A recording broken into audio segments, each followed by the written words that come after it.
إن الحمد لله الذي نحمده ونستعينه ونستغفره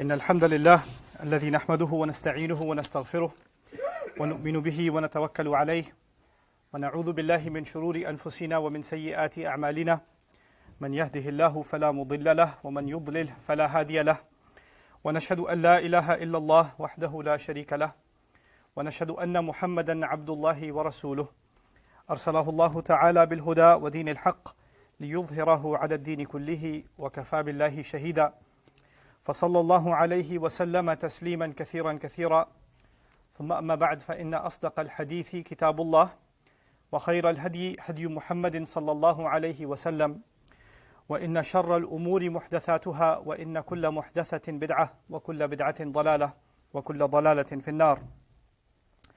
يقول الله عز وجل في كتابه الكريم بعد أن أقول أعوذ بالله من الشيطان الرجيم فأتيا فرعون فقولا إنا رسول رب العالمين أن أرسل معنا بني إسرائيل قال ألم نربك فينا وليدا ولبثت فينا من عمرك سنين وفعلت فعلتك التي فعلت وأنت من الكافرين قال فعلتها إذن وأنا من الضالين ففررت منكم لما خفتكم فوهب لي ربي حكما وجعلني من المرسلين وتلك نعمة تمنها علي أن عبدت بني إسرائيل رب اشرح لي صدري ويسر لي أمري واحلل عقدة من لساني يفقه قولي واللهم ثبتنا عند الموت بلا إله إلا الله واللهم اجعلنا من الذين آمنوا وعملوا الصالحات وتواصوا بالحق وتواصوا بالصبر آمين يا رب العالمين. Today's khutbah begins with a scene from the life of Musa alayhi salam. There are a few ayat that I'd like to share with you and a scene that I'd like to depict for you that belongs to Surah Al-Shu'ara. To get everybody up to speed, Musa alayhi salam, when he was a young man, was brought up in the palace of the Pharaoh, in Fir'aun's palace, the same Fir'aun that claimed himself to be God. And while he was in that palace being raised as a prince, he was given royal treatment while he was there, he used to secretly go and help the slave workers, meaning Banu Israel. They were kept as slaves and they were made to do labor out in construction and building roads and all of those kinds of things.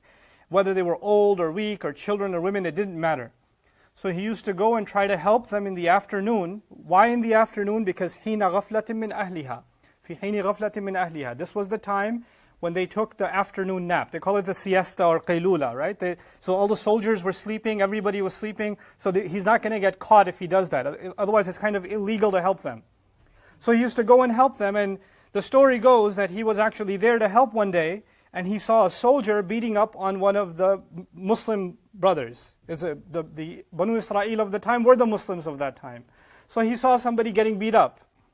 يقتتلان. And هذا من عدوه وهذا من شيعته. هذا من شيعته وهذا من عدوه. This one belongs to his people, meaning he's also from Banu Israel, even though he lives in the palace. And the other one is the enemy soldier. So he went and he punched the enemy soldier, and the enemy soldier died.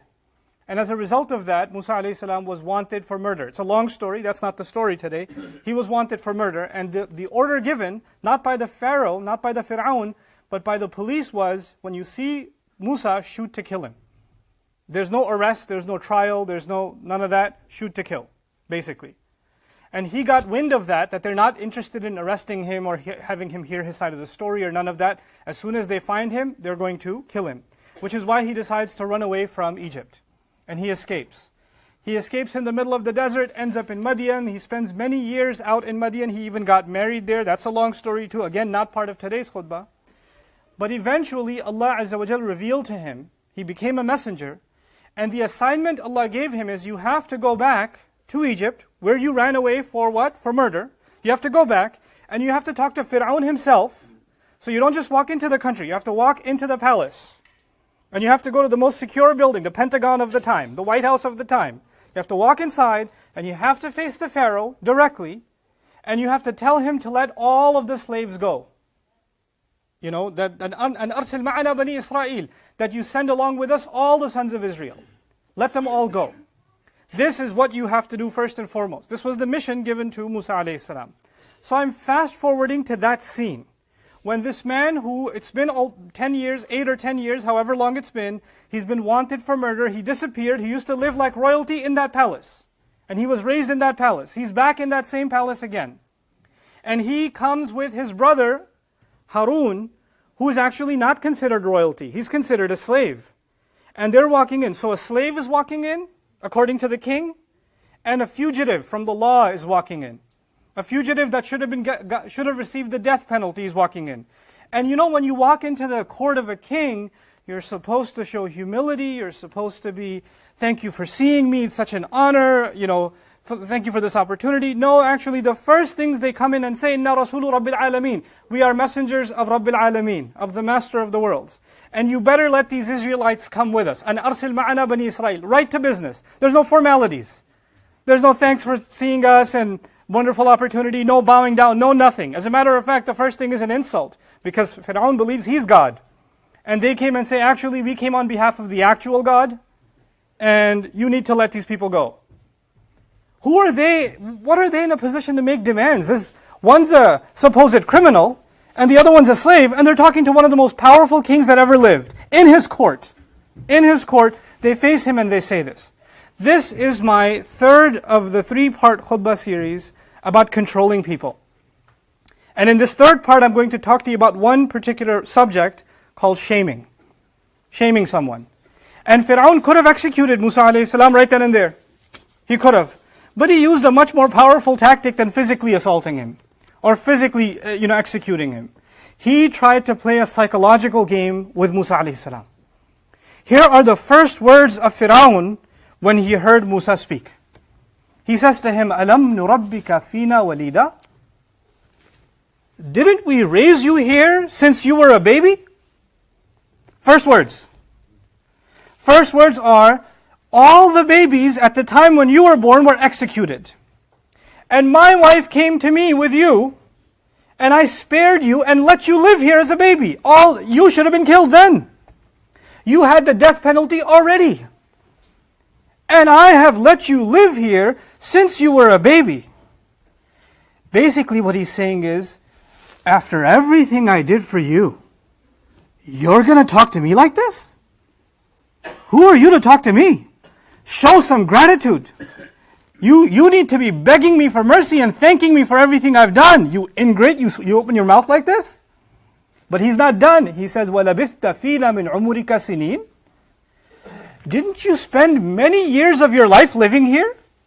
Don't you know who you're talking to? Didn't I provide you housing? Didn't you live like royalty? Now you should come back and be begging for your place back at home and apologizing for disappearing or begging for forgiveness and mercy. Here you are talking to me like this? You ingrate, ma'adallah. This is how he's, inferring to Musa alayhi salam. So, وَلَبِثْتَ فِينَا مِنْ عُمُرِكَ سِنِينَ. Oh, did you forget all of that? Did you forget since you were a baby and all those years? But he's still not done. He says, وَفَعَلْتَ فَعْلَتَكَ الَّتِي فَعَلْتَ. And you did that thing of yours you did. You know the one you did? He could have just come out and said, you killed a man. You killed one of my soldiers. He doesn't say that. He says, look, I'm not telling everybody else. It's pretty embarrassing what you did. I'm not trying to humiliate you. But you know what you did, right? That thing you did, that thing? فَعَلْتَ فَعْلَتَكَ الَّتِي فَعَلْتَ. He's putting him to shame. Saying, look, I'm covering for you, but if you want, I can humiliate you too. I could tell everybody else what you did. Because some people here might not remember, it was 10 years ago. Should I just let them know? And then he adds at the end, وَأَنْتَ مِنَ الْكَافِرِينَ. And kafirin means two things. Kafir means disbeliever. You know that. Kafir also means ungrateful. Kufran and ni'mah. So this could mean, one, you're denying it. You're denying that you did all these things? Are you lying? Did you not do this? So he's already accusing him of being a liar. And on top of that, he's at the same time accusing him of being ungrateful. He's accusing Musa alayhi salam of being ungrateful. Now Musa alayhi salam is stuck in a corner because he just came and said, let the children of Israel go, we are messengers. These are the two things Musa alayhi salam said. But now he's been hit with, you ungrateful human being. How dare you speak this way? And what about the crime you committed? Did you forget about that? You ingrate, and these are the labels he's been given. So how is Musa alayhi salam going to respond? Musa alayhi salam says, فَعَلْتُهَا إِذًا. Notice the things that Fir'aun mentioned. He mentioned a few things. He mentioned number one, that you were raised as a baby here. You spent many years here, number two. Number three, you killed somebody. 3 items. But which of those 3 items is the most critical item? He killed somebody. So Musa alayhi salam decides to take the hardest item and start with that one. He says, فَعَلْتُهَا إِذًا. I did it at the time. I did that at the time. Does he say, قَتَلْتُ نَفْسًا إِذًا? I killed a person at the time? No. He did not expose Musa's sin, or Musa's mistake, alayhi salam. So he says, why should I expose myself? I did it. Whatever you said I did, yes, I did do it. But he called him, أَنْتَ مِنَ الْكَافِرِينَ. You are from those who deny. You're an ingrate. He says, وَأَنَا مِنَ الضَّالِّينَ. I did it at the time when I was confused. I did it at the time I was in fact lost.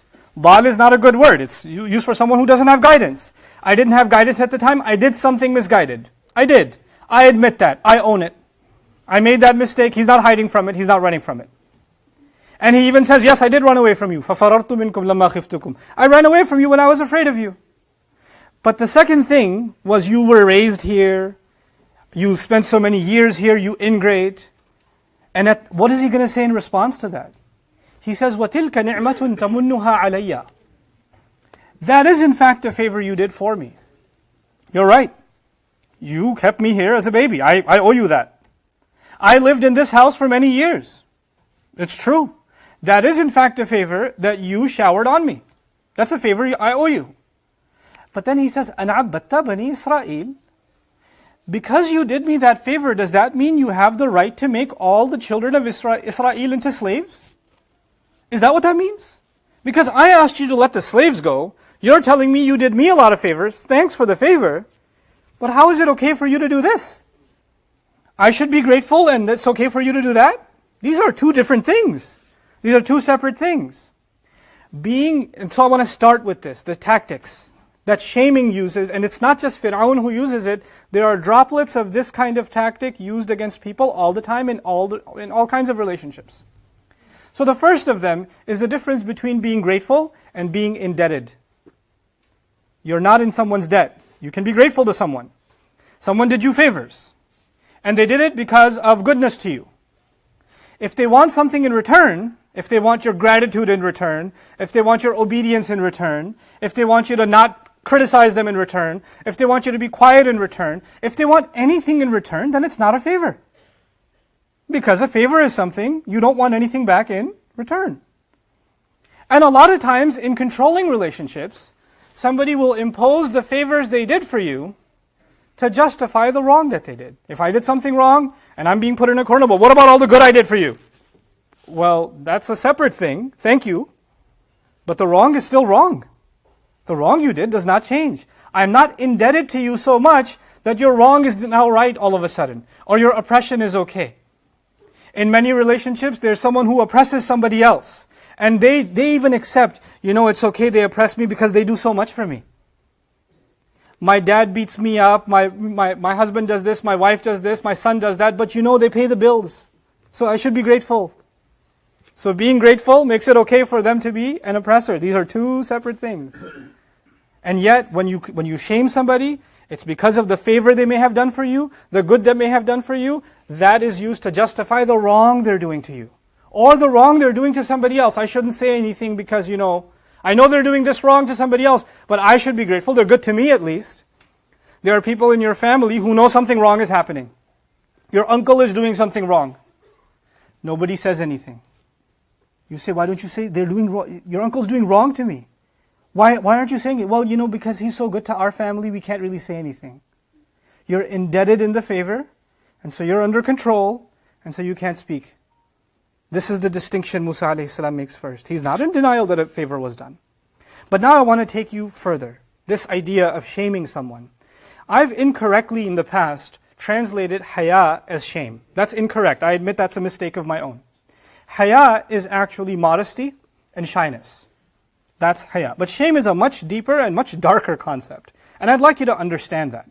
And I want to begin with 2 things. We are ashamed of 2 kinds of things as human beings. Every one of us, myself, you, we're ashamed of 2 kinds of things. One, we were supposed to do something and we were not able to do it. You were supposed to pray, you didn't get up and pray. You were supposed to finish this job, you didn't finish the job. You were supposed to graduate, you didn't graduate. You were supposed to show up at this time, you didn't show up at this time. You promised someone you'll be there, you weren't there. When you're not able to fulfill something you were supposed to do, or I was supposed to do, then that's one time that we are embarrassed, we're ashamed. The other time is when we do something we were not supposed to do. You weren't supposed to say something. You weren't supposed to do something. You weren't supposed to earn money in that way. You weren't supposed to have that kind of relationship. Whatever it was. Whatever mistake you and I made, we weren't supposed to do it and we did it. These are the two times human beings feel embarrassment. Now here's what happens when you and I make mistakes. That is something Allah put inside of our programming. If we were without mistakes, we would have been angels. Our father was brought to this earth as a trial after a mistake. And Allah Azza wa Jal didn't just mention that about our father, He said about all of us, كُلُّ بَنِي آدَمْ خَطَّاؤُونَ. All children of Adam are people that make mistakes over and over again. We don't just make mistakes once, we make them over and over again. That doesn't mean we're proud of our mistakes, but what is supposed to happen after you make a mistake? Please listen to this part carefully. When I make a mistake, when you make a mistake, we're supposed to feel guilty. فَلَا أُقْسِمُ بِالنَّفْسِ اللَّوَّامَةِ. Allah swears by the person that feels, the nafs inside, that feels blame and guilt. Guilt is a good thing. Guilt, here's what guilt means. I did this wrong. I admit that I did it wrong. Here's what I'm going to try to do to fix it. If I did wrong to another human being, I'm going to try to reconcile with another human being. If I did wrong to Allah, I will seek my forgiveness with Allah.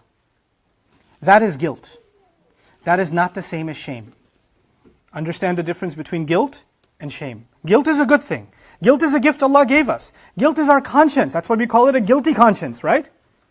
That's a good thing because it is the thing that makes me make istighfar. It makes me seek Allah's forgiveness. It makes me feel bad about hurting somebody else.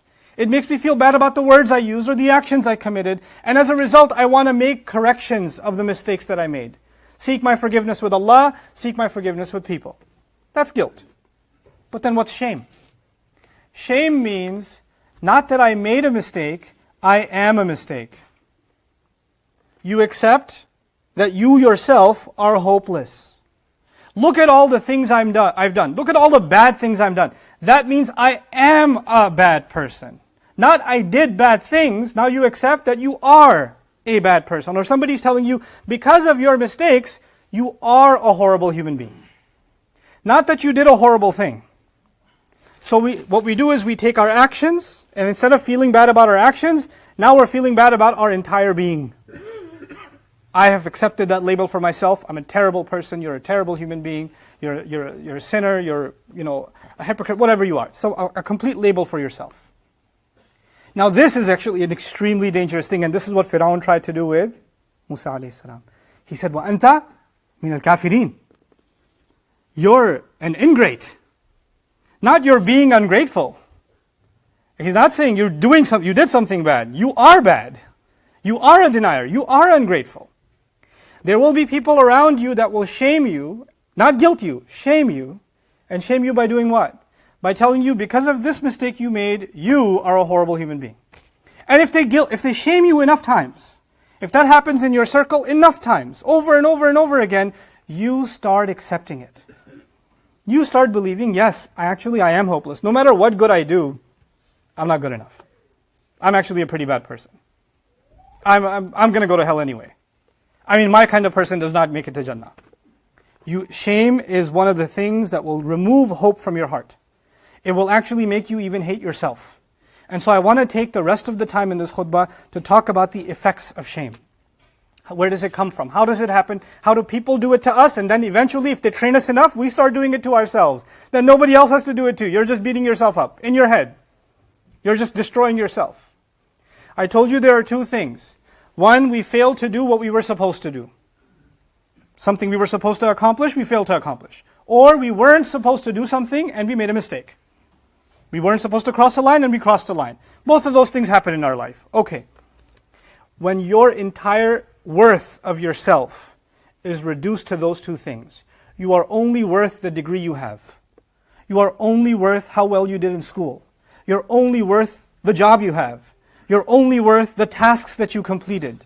Sometimes a parent might make a son or a daughter feel like they're only worth something when they do something for them. Now you're a good son. If you didn't do it, you're not a good son. What kind of son are you? The only time you'll get a dua out of some parents or some loved ones, or some good comment, because you did something. Otherwise, you're useless. Finally, you're being a good daughter. And you're like, oh, okay, now I'm worth something. You get trained into thinking that your worth is associated only with what you do. And if you're not able to accomplish, what does that mean? You're worthless. You're not worthy of love. You're not worthy of respect. You're not worthy of any value because you didn't accomplish. And on the flip side, and you know what that does? It makes you obsessed with accomplishing and proving yourself to people. There are people who make millions. They're highly successful. Everybody's jealous of them.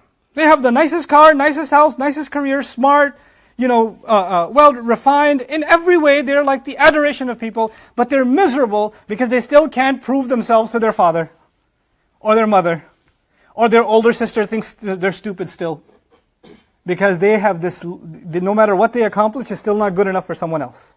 But they think their worth will come from what they do. So they work more, and they make more money, and they stay more busy at work, or they work out more, or they keep a false image of themselves, and keep building that image because they're going to feel better about themselves. I'm finally going to be worth something. And it doesn't fill that hole, because your accomplishments and your appearance are not who you are. It's not who I am. I am something else. I'm worthy of something else. My worth does not come just from what I accomplish. On the flip side, whatever mistake you made, somebody bombards you and says, remember that mistake, remember that mistake, remember that mistake. Every time you do something good, yeah, this is good, but you don't forget who you really are. Because in 1997,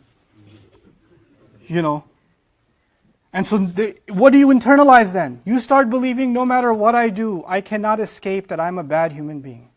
All this good is worthless. Because at the end of the day, I'm not worthy of love. I'm not worthy of being respected. I'm not worthy of any value. Look at what I did. This is what I really am. And so you start undermining the good that comes from you. What happens as a result when these two things happen? When somebody is only thinking of their worth by their accomplishment, or lack of their worth because of their failures, their mistakes in the past, then the first thing that happens is you start isolating yourself from people. You don't like being around people. And even if you are around people, you're not really yourself. You just want to show people one side of yourself that they'll like. But the real side, you've accepted yourself, you're worthless. So you hide your real self because you're so scared somebody else will see you're worthless too. So you hide yourself. You tell yourself, everyone hates me, the real me, nobody wants to see. You don't even want to see it. You don't even want to look in the mirror. You cover it up. And we're in a society where they want us to cover everything up. We have psychotic ads like, hide your pores for the natural look. Pores are natural. For the natural look? It's like your flaws make you worthless. Your being human makes you worthless. So don't show that to people. Don't become vulnerable in front of anybody else. Just cover that up. Give them an image that they'll be impressed with. And you want to keep that image up, and you have this kind of rehearsed image of yourself that every time you talk to someone, you talk to them about what should they be impressed with about you. This is where mukhtal comes from, the Arabic word.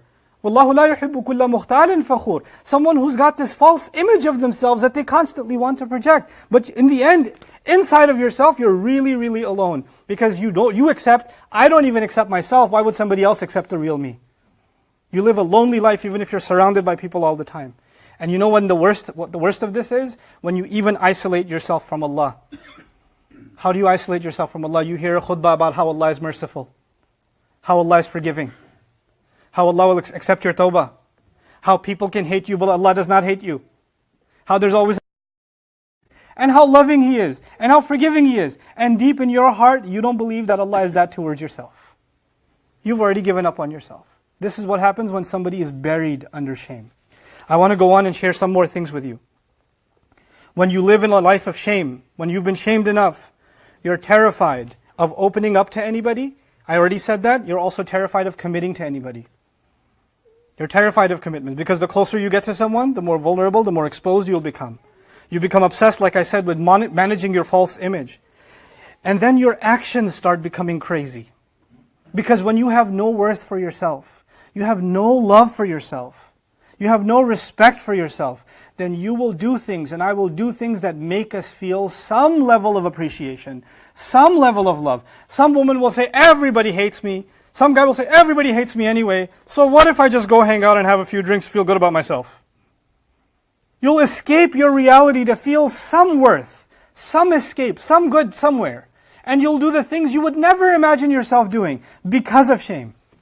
When someone's shamed enough and they hate themselves enough, then they develop that self-hatred, they start destroying themselves. They'll say, I know this is wrong, I know it's haram, I know it's evil, I know I'm hurting myself, I don't care. I need an escape.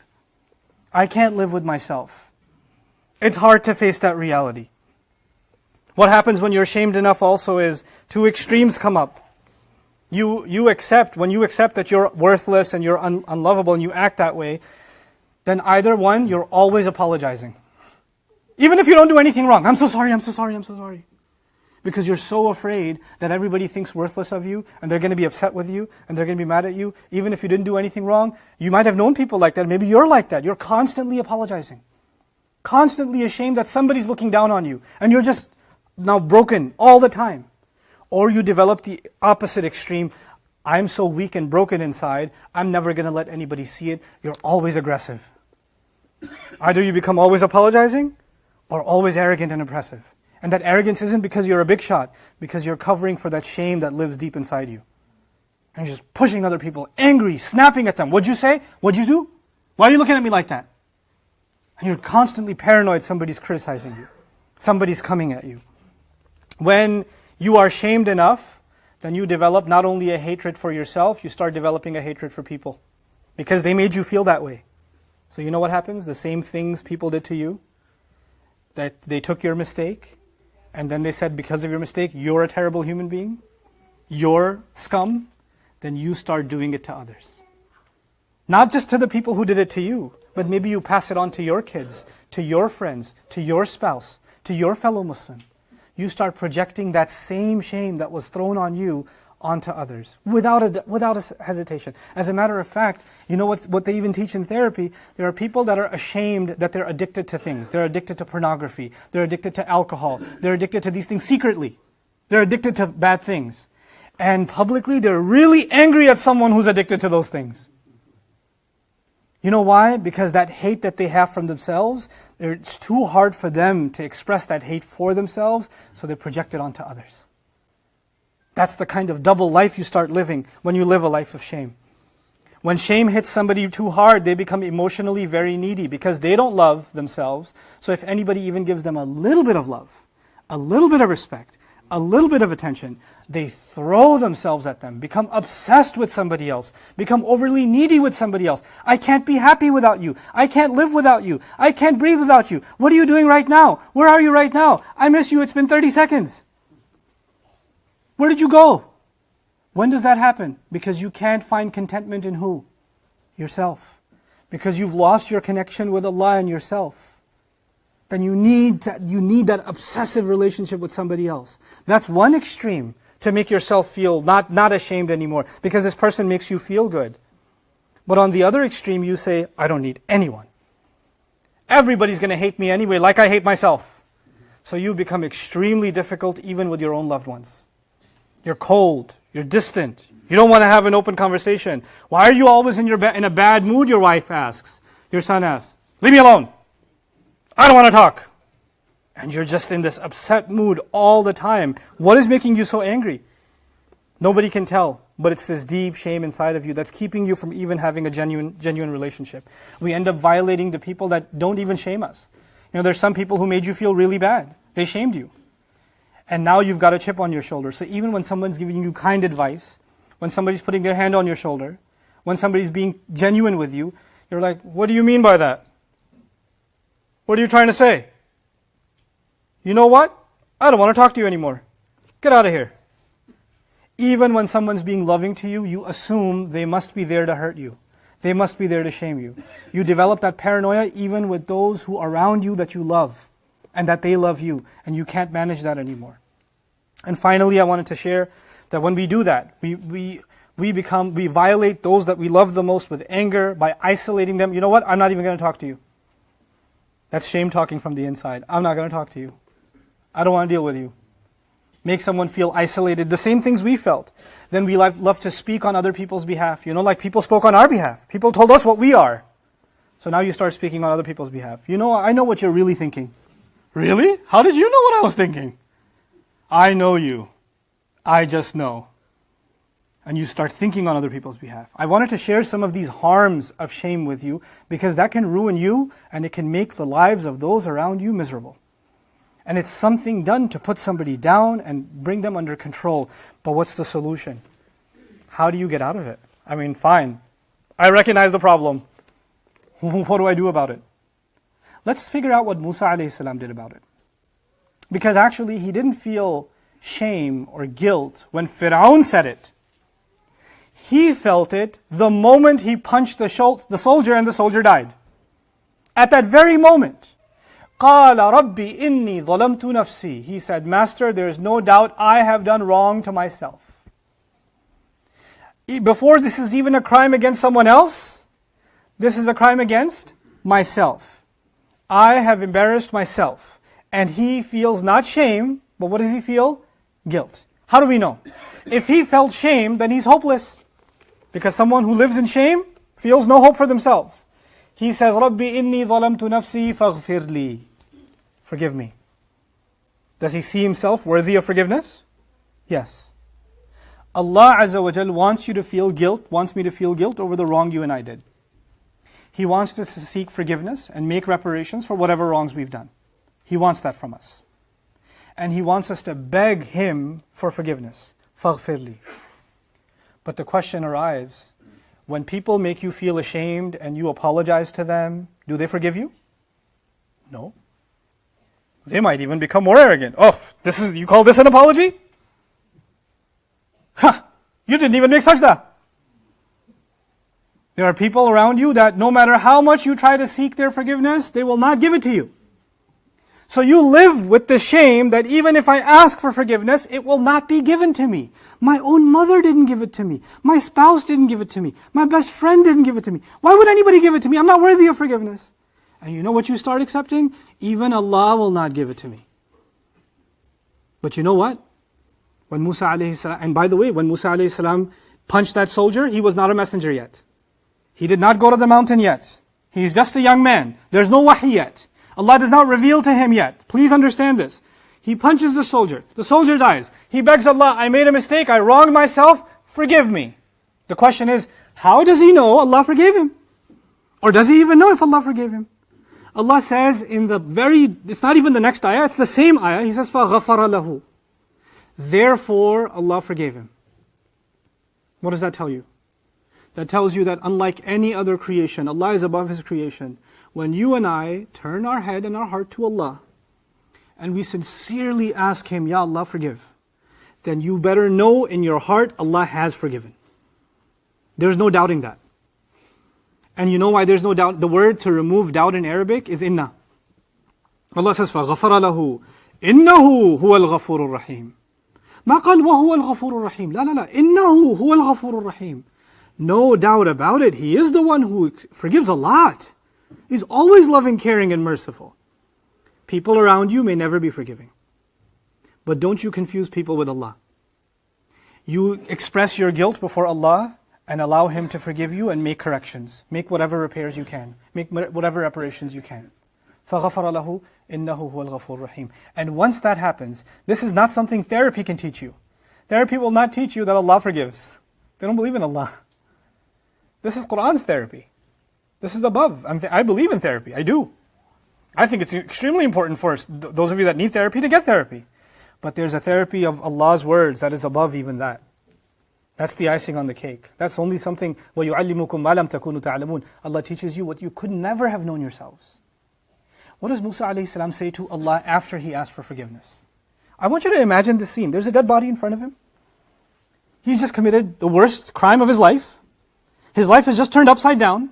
Everything is messed up. He's never going to see his home again. He's going to run away from his land.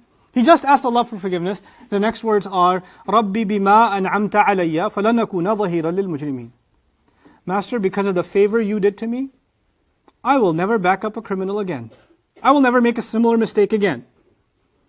Wait, He says, because of the favor you did to me. Musa alayhi salam is telling Allah, Ya Allah, you just did me a favor. What favor? Cops are looking for him. He's about to get killed. There's a dead body in front of him. He's feeling guilty like he's never felt before. What is the favor of Allah to Musa alayhi salam? The favor of Allah that he knows in his heart that Allah granted him what? Forgiveness.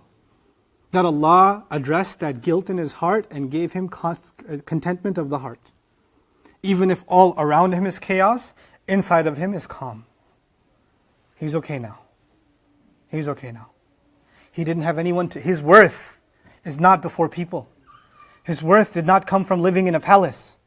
His worth did not get decreased because he made a terrible mistake. His worth is with Allah, and when Allah forgave, he's good. He's fine. Peg your worth with Allah. Hold your worth, and I hold my worth with Allah Azza wa Jal, and not with people, and we'll be fine. And otherwise, this shame is lethal, it will kill. It will kill. Allah Azza wa Jal told the children of Adam, وَلَقَدْ كَرَّمْنَا بَنِي Adam. We honored all children of Adam. And Iblis wants us to be humiliated. He's humiliated, so he wants that for us. And the best way he can humiliate us is if we don't even have any respect for ourselves, if we live a life drowned in shame. May Allah Azza wa Jal protect us from shame. May Allah Azza wa Jal give us sincere, genuine guilt, and give us the strength and the character and the ability to overcome our mistakes, to seek Allah's forgiveness and to seek the forgiveness of the people. Barakallahu li wa lakum fil Qur'an al-Hakim, wa nafa'ani wa iyyakum bil ayati wa dhikr al-Hakim. الحمد لله وكفى والصلاة والسلام على عباده الذين اصطفى خصوصا على أفضلهم وخاتم النبيين محمد الأمين وعلى آله وصحبه أجمعين. يقول الله عز وجل في كتابه الكريم بعد أن أقول أعوذ بالله من الشيطان الرجيم إن الله وملائكته يصلون على النبي يا أيها الذين آمنوا صلوا عليه وسلموا تسليما اللهم صل على محمد وعلى آل محمد كما صليت على إبراهيم وعلى آل إبراهيم في العالمين إنك حميد مجيد اللهم بارك على محمد وعلى آل محمد كما باركت على إبراهيم وعلى آل إبراهيم في العالمين إنك حميد مجيد. عباد الله رحمكم الله اتقوا الله إن الله يأمر بالعدل والإحسان وإيتاء ذي القربى وينهى عن الفحشاء والمنكر ولذكر الله أكبر والله يعلم ما تصنعون. أقم الصلاة إن الصلاة كانت على المؤمنين كتابا موقوتا.